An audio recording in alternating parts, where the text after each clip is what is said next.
السلام عليكم ورحمة الله وبركاته. إن الحمد لله نحمده ونستعينه ونستغفره ونعوذ بالله من شرور أنفسنا وسيئات أعمالنا. من يهده الله فلا مضل له ومن يضلله فلا هادي له، وأشهد أن لا إله إلا الله وحده لا شريك له، وأشهد أن محمدا عبده ورسوله. أما بعد، رب اشرح لي صدري ويسر لي أمري واحلل عقدة من لساني يفقهوا قولي. রব্বি জিদনি ইলমা, রব্বি জিদনি ইলমা। আহ, সম্মানিত আজকের ক্লাসে উপস্থিত সুপ্রিয় ভাই সকল ও সম্মানিতা বোন, সর্বপ্রকারে হামদ প্রশংসা সেই মহান আল্লাহ তাবারক ওয়া তাআলার জন্য, যিনি আমাদের সকলকে সুস্থ রেখেছেন এবং শেখুল ইসলাম ইবনে তাইমিয়া রাহিমাহুল্লাহ যে একটি অন্যতম বই আল আকিদাতুল ওয়াসিতিয়া, তা এই বইয়ের ক্লাসে উপস্থিত হওয়ার তৌফিক দিয়েছেন। তারপর আমাদের সকলে প্রাণ প্রিয় নবী করিম মুহাম্মদ মুস্তাফা সাল্লাল্লাহু আলাইহি সাল্লাম ওনার উপর অসংখ্য শান্তি ধারা বর্ষিত হোক। আল্লাহুম্মা সাল্লি আলাইহি, আল্লাহুম্মা বারিক আলাইহি। সম্মানিত উপস্থিতিগণ, আমাদের আলোচনা সেই কিয়ামতে কুবরা তথা আখিরাতে কি কি ঘটবে তা নিয়ে চলছিল, এ বিষয় চলমান ছিল। আমরা হিসাব নিকাশের ব্যাপারে জেনেছিলাম। আজকে যে অষ্টম বিষয় নিয়ে আলোচনা হবে সেটা যে কিয়ামতের সেই ময়দানে হাউজ, নবী সাল্লাল্লাহু আলাইহি সাল্লামকে হাউজ দেওয়া হবে। লেখক রাহিমাহুল্লাহ যে কথা বলেছেন যে ওয়াফি আরাসাতিল কিয়ামতি আল হাউদুল মাওরুদ লিন-নবী সাল্লাল্লাহু আলাইহি সাল্লাম, যে কিয়ামতের ময়দানে হাউজ পেশ করা হবে নবী সাল্লাল্লাহু আলাইহি সাল্লামের জন্য।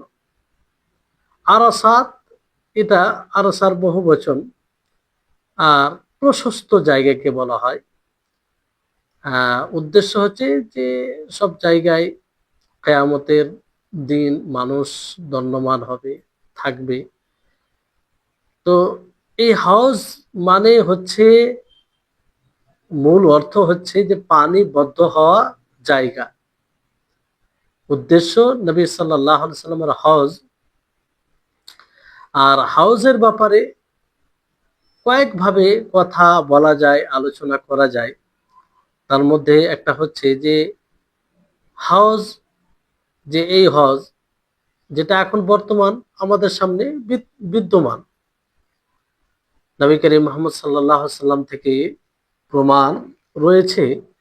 নবী সাল্লাল্লাহু আলাইহি সাল্লাম খুতবায় বলেন সাহাবীদেরকে সম্বোধন করে যে ওয়া ইন্নী ওয়াল্লাহি লা আনজুরু ইলা হাউদিল আন, যে আল্লাহর কসম আমি আমার হাউজকে দেখছি, দৃষ্টিপাত দেখছি। হাদিস সহিহ বুখারী সহিহ মুসলিমের হাদিস। আর নবী সাল্লাল্লাহু আলাইহি সাল্লাম থেকে এইভাবেও প্রমাণ আছে যে তিনি বলেন যে ওয়া মিম্বারি আলা হাউদি, যে আমার মেম্বার আমার হাউজের উপরে রয়েছে। তা হাউজ মানে কি বলা হলো, যে পানি, জায়গা। নবী সাল্লাল্লাহু আলাইহি সাল্লামকে যে হাউজ দেওয়া হবে সেটা। তো এখানে সম্ভাবনা রয়েছে যে ওই জায়গায় তো হয়তো হজ রয়েছে, নবী সাল্লাল্লাহু আলাইহি সাল্লামের মেম্বার যেখানে হয়েছে মসজিদ নববীতে, কিন্তু আমরা দেখতে পাই না, কারণ এটা গায়বী বিষয়, অদৃশ্য বিষয়। আর এটাও সম্ভব রয়েছে যে এই মেম্বার মানে রাখা হবে কিয়ামত দিবসে হাউজের উপরে, হাউজের উপরে এই মেম্বারকে কিয়ামত দিবসে রাখা হবে। ফলে নবী সাল্লাল্লাহু আলাইহি সাল্লাম বলেছেন যে আমার এই মেম্বার হাউজের উপরে রয়েছে। তো দুটোই সম্ভব না। তো যাই হোক, আল্লাহর নবী যেভাবে বলেছেন সেভাবে আমরা ঈমান আনবো। কারণ যদি আমাদের বিবেকে এরকম বলে যে এটা কি করে হয়, সেই দিকে আমরা গুরুত্ব দেব না। তাহলে এটা একটা হাউজের ব্যাপারে এই ধরনের রাসূল সাল্লাল্লাহু আলাইহি সাল্লাম থেকে হাদিস প্রমাণিত। দ্বিতীয় হচ্ছে যে যে হাউজে দুটি পাইপ থাকবে কাউসার থেকে, সেটা সে দুটি পাইপ আসবে, দুটি নালী আসবে। আর কাউসার একটা বড় নাহার, যেটা নবী সাল্লাল্লাহু আলাইহি সাল্লামকে জান্নাতে দেওয়া হবে, আর সেটা এই হাউজের দিকে আসবে, মানে যে হাউজটা নবী সাল্লাল্লাহু আলাইহি সাল্লামকে দেওয়া হবে। তো এইভাবেও রয়েছে যে কাউসার থেকে দুটি নালী কিংবা পাইপ আহ, মানে আসবে, যেটা হাউজের দিকে সেই কাউসার থেকে আসবে। এরকম ভাবেও হাদিসে প্রমাণিত, সেই মুসলিম আরো হাদিসে রয়েছে।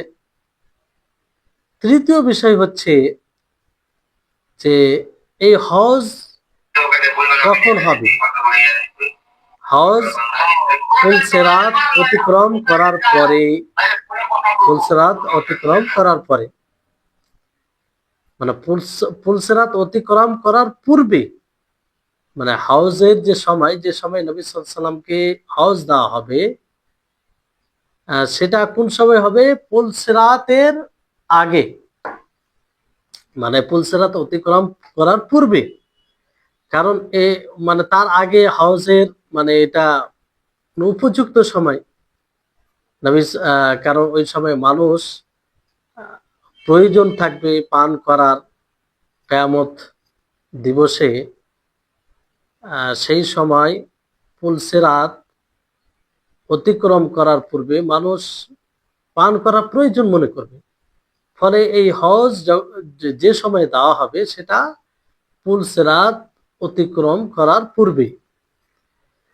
আর চতুর্থ বিষয় হচ্ছে যে এই হজে একমাত্র যারা মুমিন হবে, আল্লাহ এবং তার রাসূলের উপরে বিশ্বাস স্থাপন করে থাকবে, তারাই এই হজ থেকে উপকৃত হতে পারবে।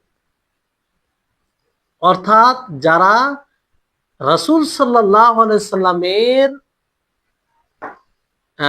দেওয়া শরীয়ত অনুযায়ী জীবনযাপন করে থাকবে, তারাই এই আখেরাতের এই হজ দ্বারা উপকৃত হবে।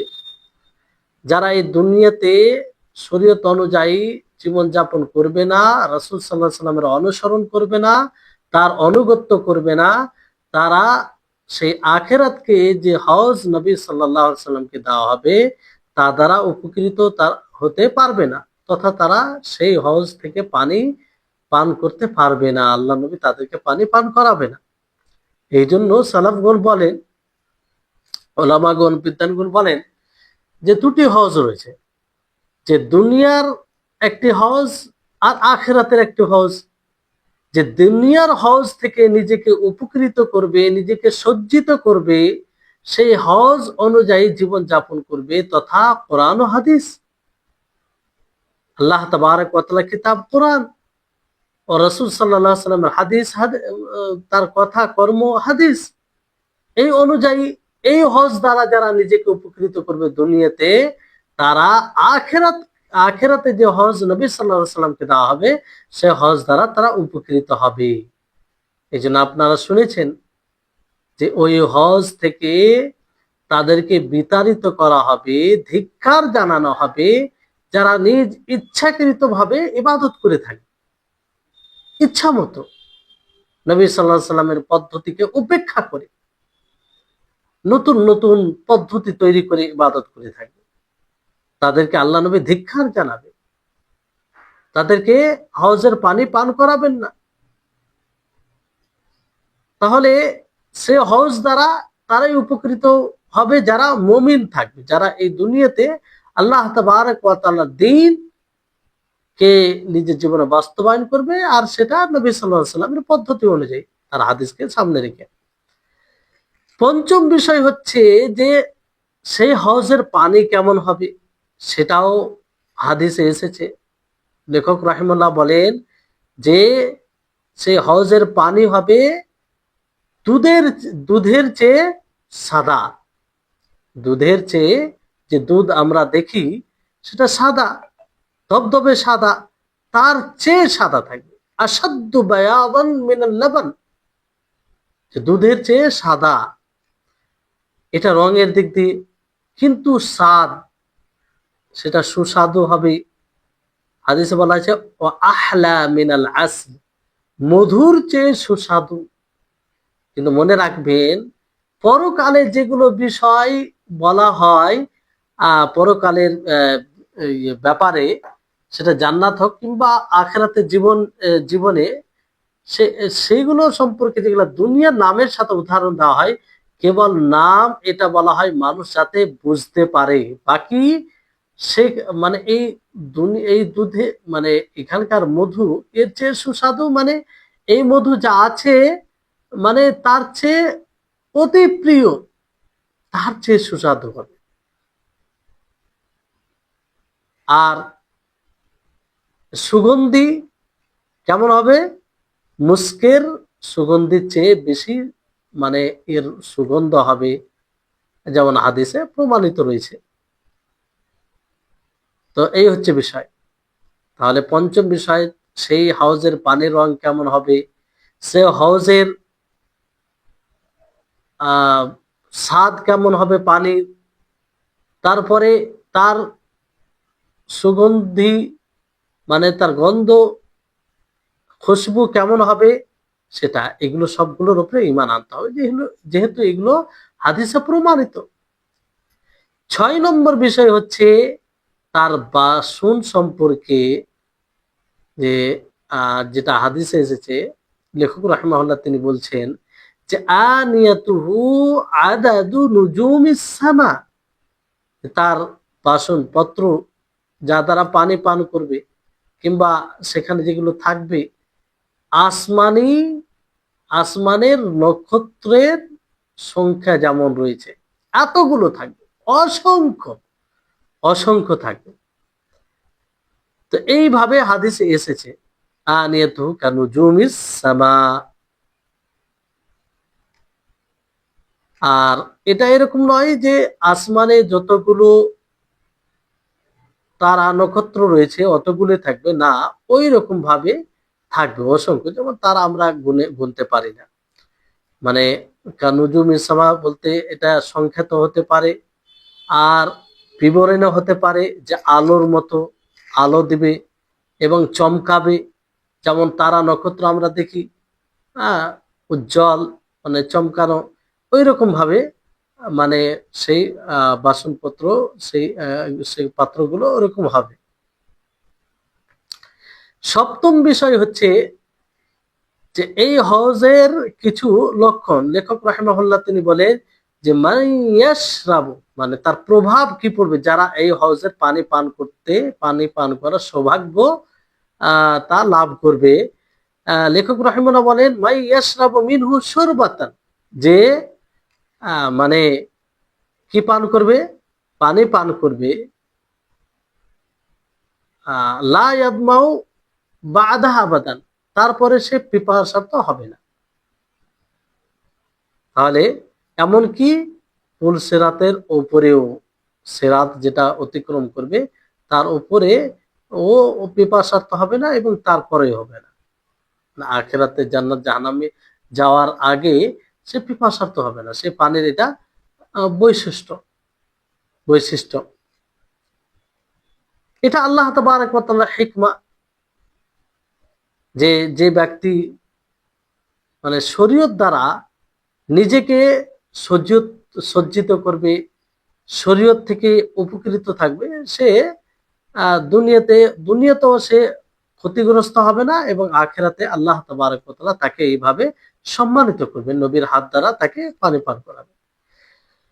অষ্টম বিষয় হচ্ছে যে এই হজের কতটুকু জায়গা, পরিমাণটা কত, এই ব্যাপারে যেটা হাদিসে এসেছে যে তুলহু শাহরুন, যে তার লম্বা হবে 1 মাস, যতদিন চলা যায়, যতদূর চলা যায়, আর দুহু শাহরুন, আর চওড়া হবে 1 মাস, যতদূর যাওয়া যায়। তাহলে কত বড় চিন্তা করো। তাহলে এটা থেকে স্পষ্ট হয় যে গোল হবে যেহেতু বরাবর, মানে লম্বার দিক দিয়ে চওড়ার দিক দিয়ে, আর চারো দিক দিয়ে এরকম হবে। এমনটা নয় যে এক দিক দিয়ে এরকম হবে যে এক মানে এক মাস অতিক্রম যতদূর করতে পারবে লম্বার দিক দিয়ে, আহ একদিক দিয়ে তা নয়, সব দিক দিয়ে এরকম হবে। তো গোল হবে। আর এটা মানে বোঝা যাবে নবী সাল্লাল্লাহু আলাইহি সাল্লামের জীবদ্দশায় তখন যে 1 মাস চলতে পারত ওই অনুযায়ী বুঝতে হবে। 1 মাস যে স্বাভাবিক উট অভ্যাসগত ভাবে যে উটগুলি চলে অতিক্রম করে কতদূর চলতে পারবে 1 মাসে? 1 মাস যতদূর চলতে পারবে অতটা কি হবে? চওড়া হবে এবং লম্বা হবে। তাই হচ্ছে, এগুলো সবগুলোর উপরে ইমান নিয়ে আসতে হবে। মানে একটা একটা করে বলা হচ্ছে যে সবগুলো হাদিসে প্রমাণিত, বিশুদ্ধ হাদিস দ্বারা সবগুলোর উপরে ইমান নিয়ে আসতে হবে। আর নবম যেটা বিষয় হজের সম্পর্কে, যে এই হজ কি অন্য আম্বিয়াদের জন্য থাকবে? সমস্ত আম্বিয়াদের জন্য এরকম হজ থাকবে না শুধু নবী সাল্লাল্লাহু আলাইহি সাল্লামের জন্য? তো জবাব, এর উত্তর বলা যেতে পারে যে হ্যাঁ, সমস্ত নবীর জন্য থাকবে। যদিও এই ব্যাপারে কথা রয়েছে, কারণ হাদিসে রয়েছে ইন্না লিকুল্লি নাবিয়্যিন হাওদান, যে প্রত্যেক নবীর জন্য হাউজ রয়েছে। কি রয়েছে? হাউজ রয়েছে। এই হাদিসের উপরে কিছু কালাম রয়েছে, আল্লামা আলবানী হাদিসকে সঠিক বলেছেন। যাই হোক, সমস্ত তুরুক সামনে রেখে, তো এখান থেকে এটা স্পষ্ট হয় যে সবগুলো নবীর জন্য হজ রয়েছে। আর এটা আল্লাহ তাবারক ওয়া তাআলা হিকমত, তার ইনসাফ, যে নবী সাল্লাল্লাহু আলাইহি সাল্লামের জন্য যেমন হজ রয়েছে, আর তার উপরে যারা ঈমান এনেছে তারা অবশ্যই সেই হজ দ্বারা উপকৃত হবে, সে হজের পানি পান করবে নবী সাল্লাল্লাহু আলাইহি সাল্লামের মাধ্যমে। অনুরূপভাবে সমস্ত নবীর জন্য হজ হবে।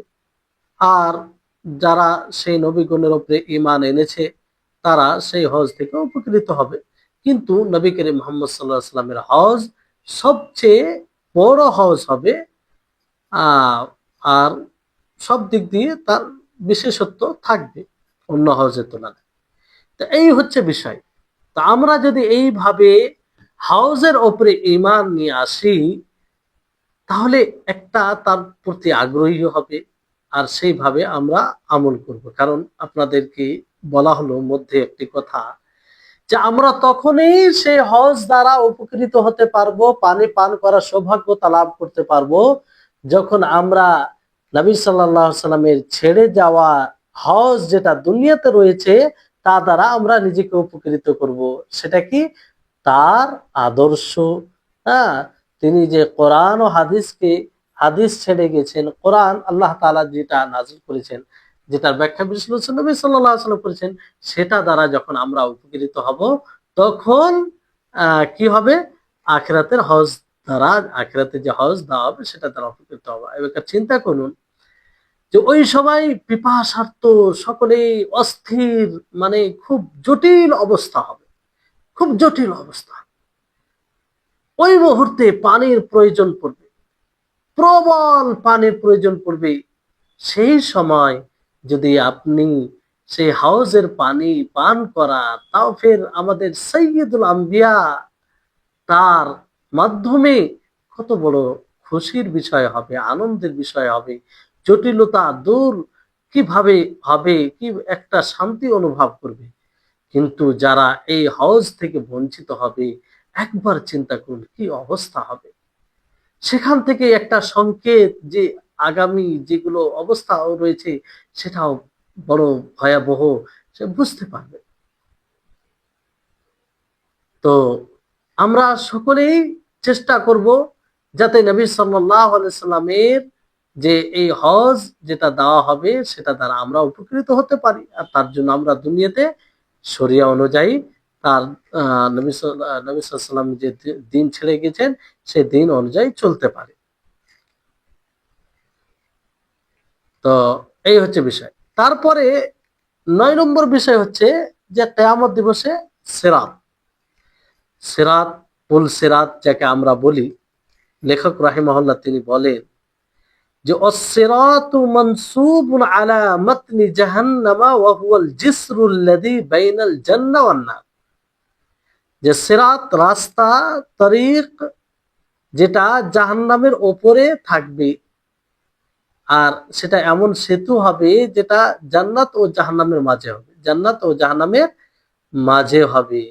ওলামাগণ সেই সিরাত, সিরাত বলেন, সিরাত নিয়ে এটা দ্বিমত করেছেন, কেমন হবে, কেমন হবে এই ব্যাপারে নিয়ে ওলামাদের মধ্যে মতভেদ রয়েছে। কিছু ওলামাগণ, বিদ্বানগণ বলেন যে এটা একটা প্রশস্ত পথ হবে, যার ওপর দিয়ে মানুষ অতিক্রম করবে তাদের আমল অনুযায়ী, তাদের আমল অনুযায়ী আহ অতিক্রম করবে। কারণ যে সিরাত শব্দ, যার যেটা অর্থ বলা এটাই যে রাস্তা একটা, রাসূল সাল্লাল্লাহু আলাইহি সাল্লাম তিনি খবর দিয়েছেন যে সেটা মানে পিচ্ছিল হবে, কাঁটা যুক্ত হবে, এরকম ভাবে বলা হয়েছে। দাহাদ মানে দাহাদুন মাজিলাতুন এভাবে বলা হয়েছে। আর এটা বলা হয় যে এটা প্রশস্ত রাস্তাতেই হবে, প্রশস্ত রাস্তাতে হবে, আর যেটা সংকীর্ণ রাস্তা সেটা পিচ্ছিল হবে। জি।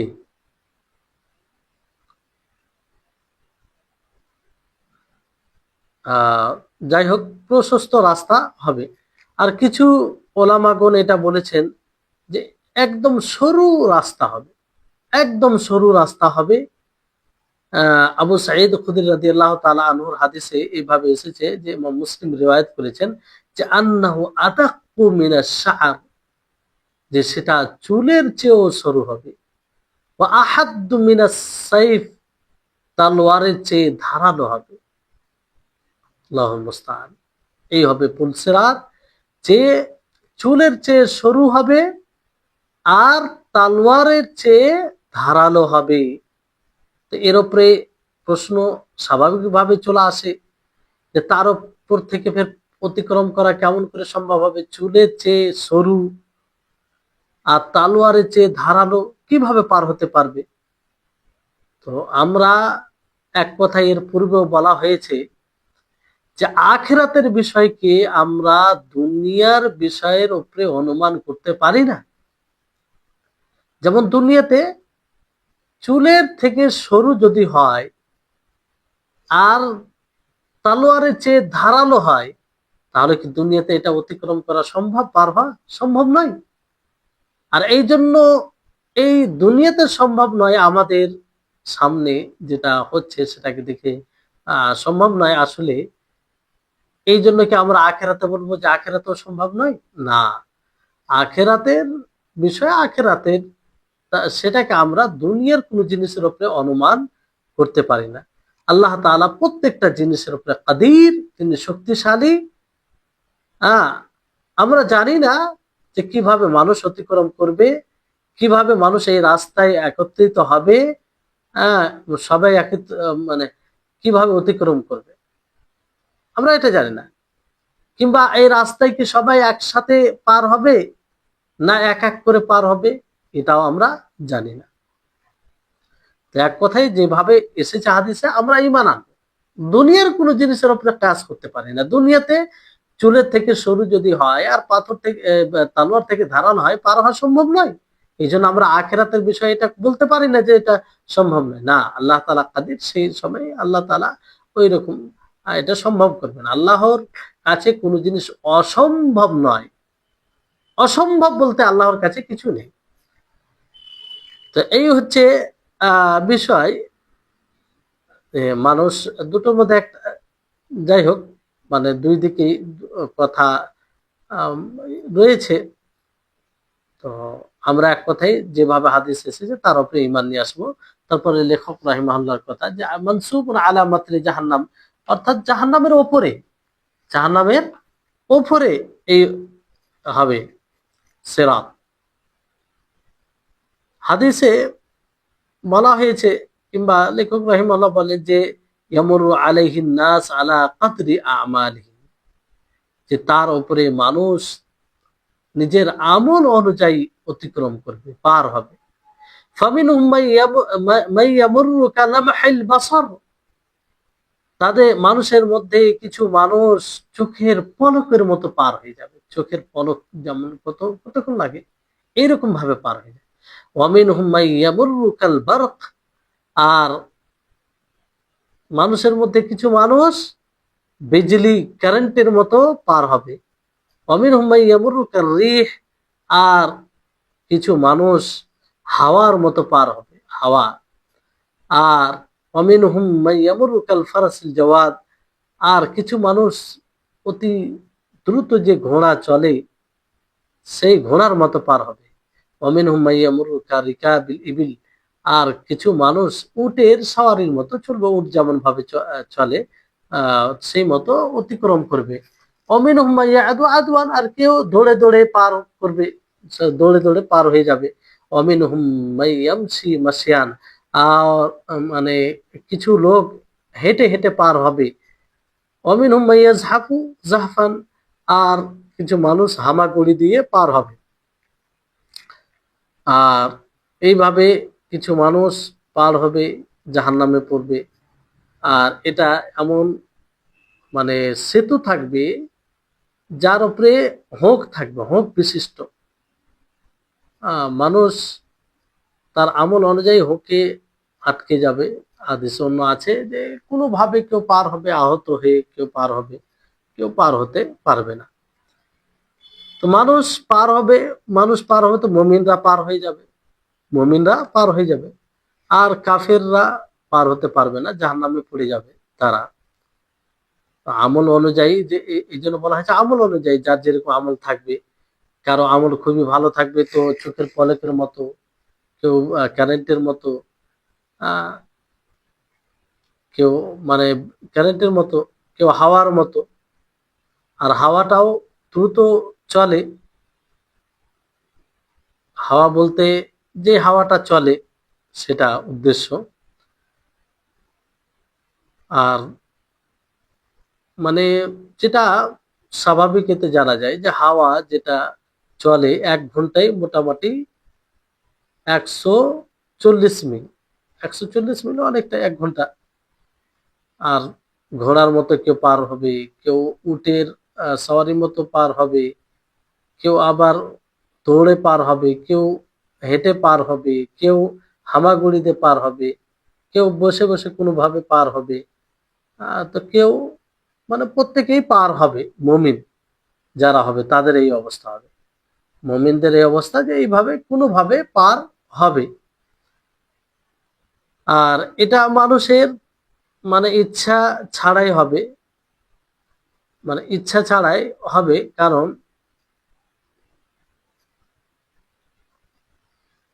ইচ্ছা ছাড়া হবে।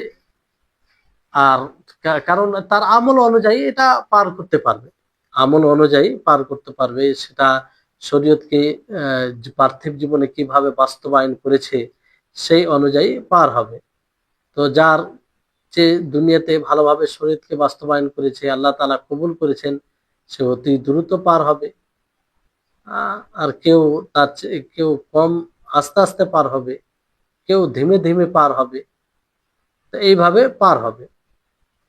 যে যেমন ভাবে দুনিয়াতে আমল করেছে ঠিক সেইভাবে সেখানে সে অতিক্রম করবে। মানে যেমন আমল করবে তেমন আল্লাহ তাআলা তাকে বদলা দেবে। আর যেটা বলা হয়েছে যে ওয়ামিনহুম মান ইউখতাফ, অর্থাৎ দ্রুতভাবে নেওয়া হবে। যে মানে সেতুতে হোক বিশিষ্ট থাকবে, হোক থাকবে, আটকে যাবে এরকম, কিন্তু আমলের কারণে পার হয়ে যাবে। আর শেষ পর্যায়ে জাহান্নামে পড়বে। কারা পড়বে জাহান্নামে? যারা গুনাহগার হবে, যারা গুনাহগার হবে তারাও পড়বে। আর কাফের যারা হবে তারাও পড়বে। কিন্তু কাফের যারা পড়বে তাদের জন্য আযাব মানে কঠিন হবে, কঠিন, সেটা পড়াটা কঠিন হবে, কষ্টকর হবে। কিন্তু মুমিনদের জন্য সেরকম হবে না। এজন্য কিছু বিদ্বানগণ বলেছেন যে এটা মানে যারা পড়বে, মুমিনদের মধ্যে যারা পড়ে যাবে তাদের জন্য সেই জাহান্নামের আগুন ঠান্ডা হয়ে যাবে, ইব্রাহিম আলাইহিস সালামের উপরে যেমন ঠান্ডা হয়েছিল কিন্তু আসলে বাহ্যিক হিসাবে দেখা যাচ্ছে যে না, বাহ্যিক হিসাবে এটা দেখা যাবে না। সেটা মানে গরম থাকবে, যন্ত্রণাদায়ক থাকবে, কিন্তু কাফিরদের মতো হবে না। কারণ গুনাহগারও তো সেখানে পড়বে। তো গুনাহগার যারা পড়বে, পাপী যারা পড়বে, তারা তো আর ওই মতো কষ্টের সম্মুখীন হবে না যে মতো কাফেরেরা হয়। তো এক একজনের তুলনায় সেটা কঠিন হবে, আবার একজনের তুলনায় একটু কম কঠিন হবে। কাফেররা হবে সেটা জ্বলন্ত প্রজ্বলিত আগুন, বেশি কষ্টকর হবে। কিন্তু গুনাহগার যারা পড়বে তাদের জন্য সেটা জাহান্নামে জায়গা, যেহেতু কষ্টের জায়গা, কিন্তু তাদের তুলনায় কম থাকবে, কম মানে গরম থাকবে, মানে জ্বলন্ত তাদের তুলনায় কম থাকবে এক কথায়। যেমন হাদিসে এসেছে প্রমাণিত যে সাজদার যেগুলো জায়গা সেগুলো আগুনে স্পর্শ করবে না। নবী সাল্লাল্লাহু আলাইহি ওয়াসাল্লাম থেকে প্রমাণিত, তিনি বলেন, সহিহ বুখারী সহিহ মুসলিমে রয়েছে যে ওয়াফিল জাব ওয়াহিয়াল জাবহাতু ওয়াল আনফু ওয়াল কাফান ওয়া রুকবাতান ওয়া আতরাফুল কাদামাইন, এগুলো জাহান্নামে পড়বে না যারা সাজদা করে থাকবে, যারা সাজদা করে থাকবে। কারণ সাজদা করতে গিয়ে কপাল, নাক, দুই হাত এবং দুই হাঁটু আর দুই পা জমিনে স্পর্শ করে থাকে, জমিনে স্পর্শ করে থাকে, ফলে এগুলো জাহান্নামে জ্বলবে না। তো যারা সেই সিরাত পুল সিরাত অতিক্রম করে নেবে তারা জান্নাতে যাবে। তারা কোথায় যাবে? জান্নাতে যাবে। তো এই যে এর উপরে ঈমান, যদি আমরা এইভাবে ঈমান নিয়ে আসি, তাহলে স্বাভাবিক একটা ভয় আসবে। আমরা দুনিয়াতে চলবো চিন্তা ভাবনা করে, কারণ পুলসেরাত যে অতিক্রম করবে আমল অনুযায়ী, এটা কারো শক্তি কিংবা কারো কোনো অন্য কোনো বিষয়ের মাধ্যমে এটা পার হয়ে যাবে তা নয়। আলা কাদরি আহমাল, মানে আমল অনুযায়ী। এই জন্য যার আমল খুবই ভালো হবে, কারেন্টের মতো পার হবে, কেউ হাওয়ার মতো পার হবে, কেউ ঘোড়ার মতো পার হবে, কেউ দৌড়ে পার হবে, কেউ চলে পার হবে, কেউ কোনোভাবে পার হবে, মানে যার যেমন আমল থাকবে। তাহলে যদি আমরা সেই যেটা চুলের চেয়ে সরু থাকবে, তালোয়ারের চেয়ে ধারালো থাকবে, সেটাতে যদি পার হতে চাই, তো আমরা কি করব? দুনিয়াতে ভালো আমল করব, দুনিয়াতে ভালো আমল করব। এটা শুধু আশা করে হবে না, বরং ভালো আমল করে সেই সিরাত পার হওয়া যাবে। জি, তো এই হচ্ছে বিষয়। তো তারপরে লেখক রাহিমাহুল্লাহ তিনি বলেন, ফাইদা আবারু আলাইহি, সেটা যখন অতিক্রম করবে, ওয়াকিফু আলা কানতারাতিন বাইনাল জান্নাহ ওয়ান নার, তো তাদেরকে জান্নাত ও জাহান্নামের মাঝে একটা সেতুতে দাঁড় করানো হবে। সেতু মানে একটা পুল, মানে ব্রিজ বলতে পারেন, যে সেখানে দাঁড় করা হবে। কারণ এটা ছোট হবে, কিন্তু এটা ছোট হবে, আর এটা নহর ধরেন পানির ওপরে হবে। তো ওলামাগণ এই সেতুর ব্যাপারে মানে ইখতিলাফ করেছেন, দ্বিমত করেছেন, যে এটা কি সেই সেতুর প্রান্ত হবে যেটা জাহান্নামের উপরে হবে, অথবা না এটা স্বতন্ত্র একটা সেতু হবে, স্বতন্ত্র একটা কান্তরা হবে। তো এখানে সঠিক বিষয় হচ্ছে যে আসল আমরা এটা বুঝবো কোনটা স্বতন্ত্র হবে না জাহান্নামের উপরে, সেটা বিষয় নাই। যে মানুষ তার উপরে দাঁড় হবে, এটা আসল বিষয়, এটা বুঝতে হবে, তার উপরে ঈমান নিয়ে আসতে হবে। জি, তারপরে সেখানে কি হবে? যে আহ, একজন আরেকজনের কাছে মানে একজন আরেকজনের কাছ থেকে কেসাস নেবে, বদলা নেবে। আর এটা পূর্বে যে কেসাসের কথা বলা হয়েছে, সে কেসাস নয় যেটা কিয়ামত দিবসে হবে। এটা কেসাস, বিশেষ একটা কেসাস, বদলা নেওয়া। সেটা কি? যাতে মানুষের হৃদয় থেকে হিংসা, মানুষের হৃদয় থেকে ঘৃণা, বুগজ, এটা দূর হয়ে যায়, মানুষের হৃদয় পরিষ্কার পরিচ্ছন্ন হয়ে যায়, কারো ব্যাপারে কিছু যাতে না থাকে। এই জন্য মানে পবিত্র করার জন্য, কালবে সালিম যেন অর্জন করে নেয়, এই জন্য যাতে হৃদয়ে কোনো প্রকারের বক্রতা, কোনো প্রকারের এরকম আপত্তিকর বিষয় না থাকে। আর এটা কোথায় হবে? সেতুটা, ছোট সেতু, এটা কোথায় হবে? কারণ জান্নাত ও জাহান্নামের মাঝে, যাতে মানে হৃদয়ে যেগুলো আছে সেগুলো বের হয়ে যায়। আপত্তিকর বিষয়, হিংসা হোক, বিদ্বেষ হোক, ঘৃণা হোক, যাই হোক, এগুলো বের হয়ে যাবে। আর জান্নাতে পরিষ্কার পরিচ্ছন্ন হয়ে যায়। যেমন আল্লাহ তাআলা বলেন, ওয়ানাযা'না মা ফি সুদুরিহিম মিন গিল্লিন ইখওয়ানান আলা সুরুরিম মুতাকাবিলিন, যা আমি বের করে দিলাম যা তাদের হৃদয়ে ছিল, হিংসা, বিদ্বেষ, যাতে তারা ভাই ভাই হয়ে সামনাসামনি খুশি খুশি বসতে পারে। দেখুন, তাহলে এটা হিকমা একটা, যে হৃদয়ে কারো কিছু থাকবে না। আজকে আমরা কারো প্রতি হিংসা, কাউকে ঘৃণা, বিভিন্ন রকম এরকম হয়ে থাকে, কারণ অন্তরে এটা থাকে, অন্তরে এটা থাকে, ফলে তার বহিঃপ্রকাশ দেখা যায়, অনেক সময় হয়। তো তারপরে লেখক রাহিমাহুল্লাহ তিনি বলছেন যে ফাইদা হুযিবু ওয়া নুক্কু উযিনা লাহুম ফি দুখুলিল জান্নাহ, যখন তাদেরকে সাফ করে দেওয়া হবে, মুহাজ্জাব হয়ে যাবে, পরিষ্কার পরিচ্ছন্ন হয়ে যাবে, তাদের হৃদয়ে কিছু থাকবে না, তখন তাদেরকে জান্নাতে প্রবেশের জন্য অনুমতি দেওয়া হবে। এভাবে হাদিসে এসেছে, জি, সহিহ বুখারীতে রয়েছে।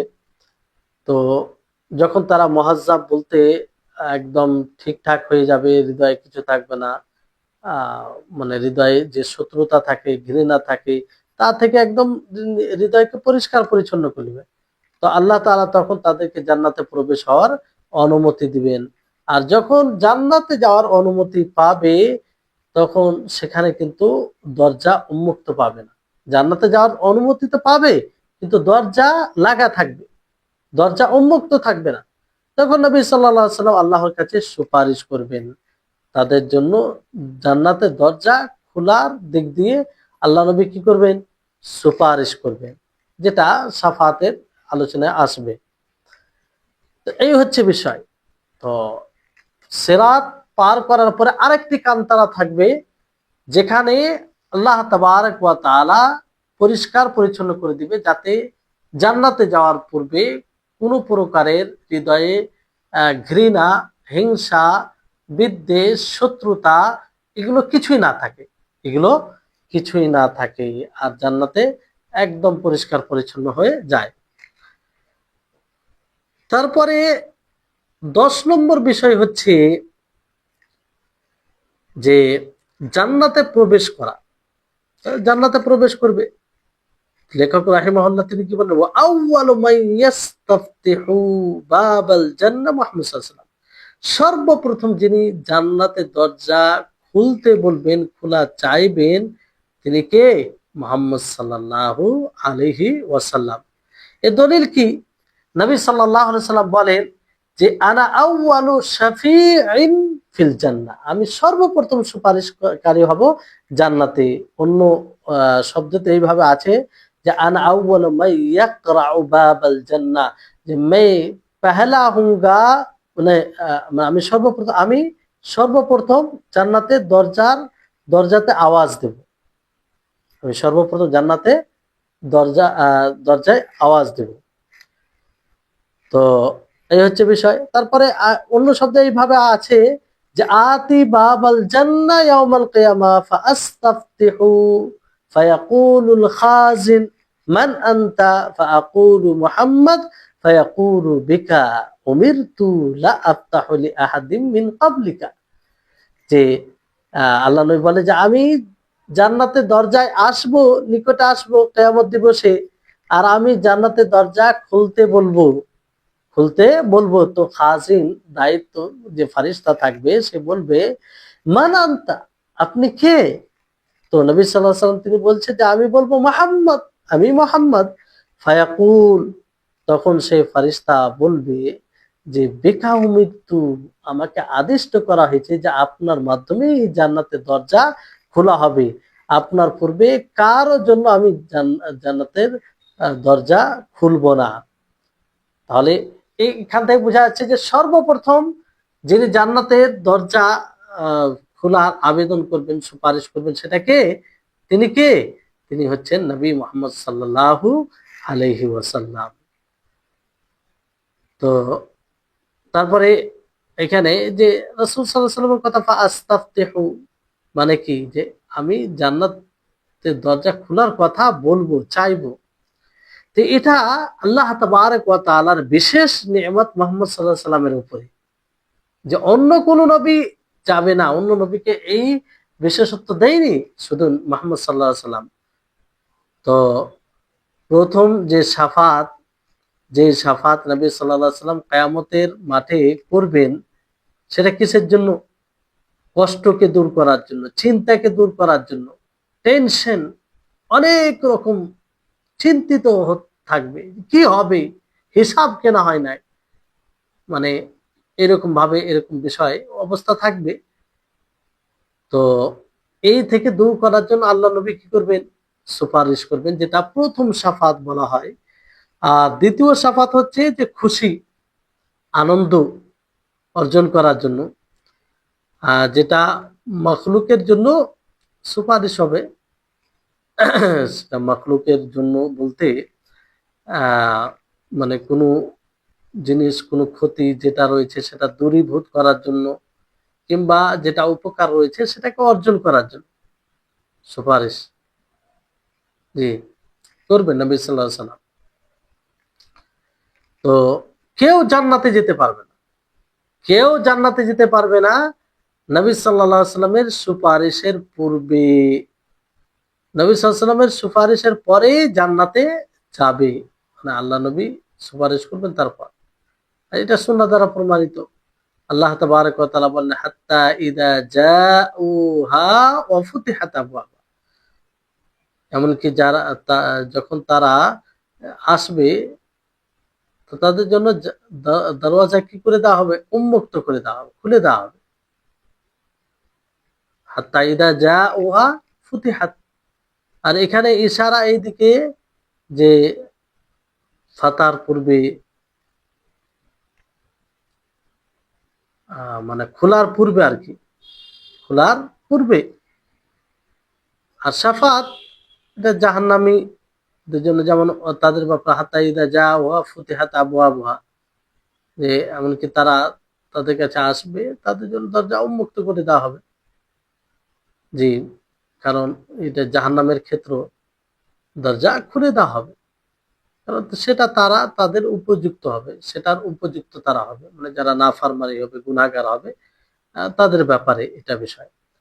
তাহলে এখান থেকে স্পষ্ট বিষয় জানতে পারলেন যে সর্বপ্রথম নবী করিম মুহাম্মদ সাল্লাল্লাহু আলাইহি ওয়াসাল্লাম জান্নাতে, মানে জান্নাতে ঢোকার, জান্নাতে দরজা খোলার সুপারিশ করবেন।